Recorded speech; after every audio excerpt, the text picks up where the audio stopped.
Assalamualaikum warahmatullahi wabarakatuh. Perkenalkan, nama saya Milda Patabo, NPM 1940 Prodi Akukultur A1, Fakultas Perikanan dan Ilmu Kelautan.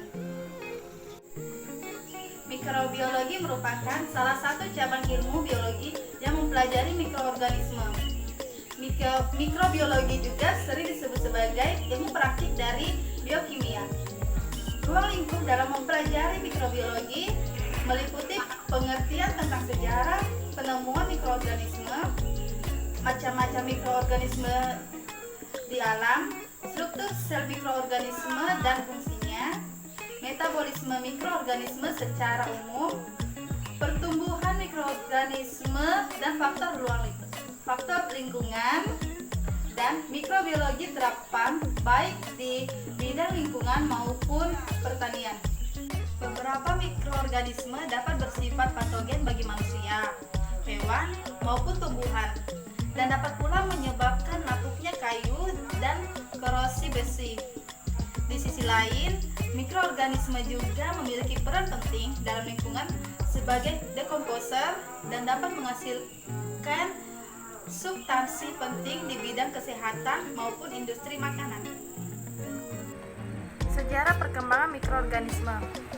Takdir terungkapnya dunia mikroorganisme berawal dari ditemukannya mikroskop oleh Anthony van Leeuwenhoek 1633 sampai 1723. Pada mulanya mikroskop temuan tersebut masih sangat sederhana.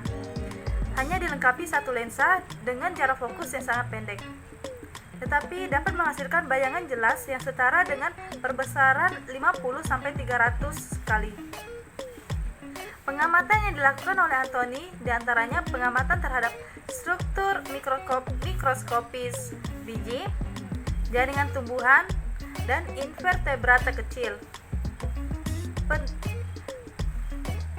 Penemuan terbesar pada zamannya dan diketahui sebagai dunia mikroorganisme yaitu disebut sebagai animalculus atau hewan kecil. Animalculus adalah berbagai jenis mikroorganisme yang sekarang diketahui sebagai protozoa, alga, kamir, dan bakteri. Sel mikroba. Sel merupakan satuan kehidupan terkecil yang menyusun tubuh makhluk hidup. Jenis sel berdasarkan organisasi struktur selnya, yaitu prokariotik dan eukariotik.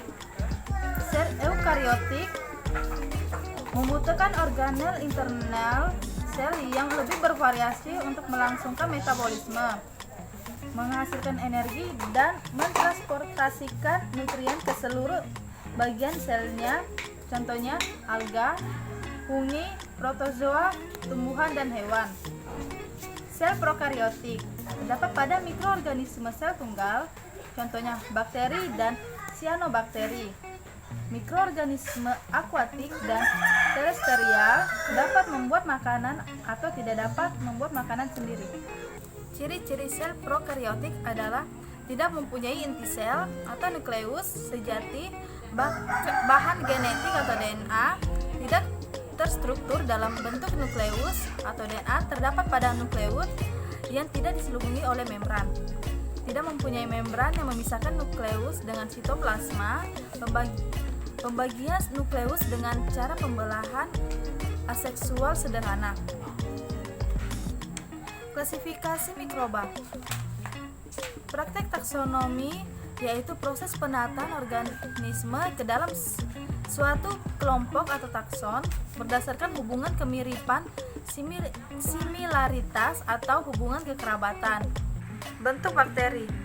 Ada 3 macam bentuk bakteri, yaitu bentuk batang atau basil yang dibedakan menjadi monobasil, diplobasil, dan streptobasil.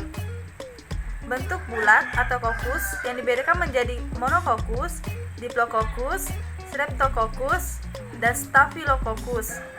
3. Bentuk spiral yang dibedakan menjadi spiral, vibrio, dan spiroseta. Macam-macam bakteri. Berdasarkan kebutuhan terhadap oksigen bakteri dikelompokkan menjadi 3, yaitu bakteri aerob obligat merupakan bakteri yang hanya dapat hidup dalam suasana mengandung oksigen. Contohnya Nitrobacter. 2. Bakteri anaerob obligat, yaitu bakteri yang hanya dapat hidup dalam suasana tanpa oksigen. 3. Bakteri anaerob fakultatif, yaitu bakteri yang dapat hidup tanpa oksigen, misalnya Salmonella. Peningkatan konstituen seluler yang merupakan hasil peningkatan eksponensial jumlah sel kultur mikrobia yang tumbuh pada sistem tertutup dengan 4 fase pertumbuhan. Fase pertumbuhan yaitu fase pertumbuhan lag, eksponensial, stasioner, dan fase kematian. Pertumbuhan seluler atau individu sel yaitu peningkatan substansi dan komponen sel, peningkatan ukuran sel, pembelahan sel atau biner. Pertumbuhan populasi merupakan peningkatan jumlah sel akibat pembelahan sel, peningkatan aktivitas sel yang melibatkan sintetis enzim. Dan cabang ilmu pengetahuan yang mempelajari tentang fungi atau jamur atau yang sering juga disebut dengan cendawan. Baiklah teman-teman, mungkin itu saja materi yang dapat saya sampaikan tentang mikrobiologi. Kurang dan lebihnya saya minta maaf.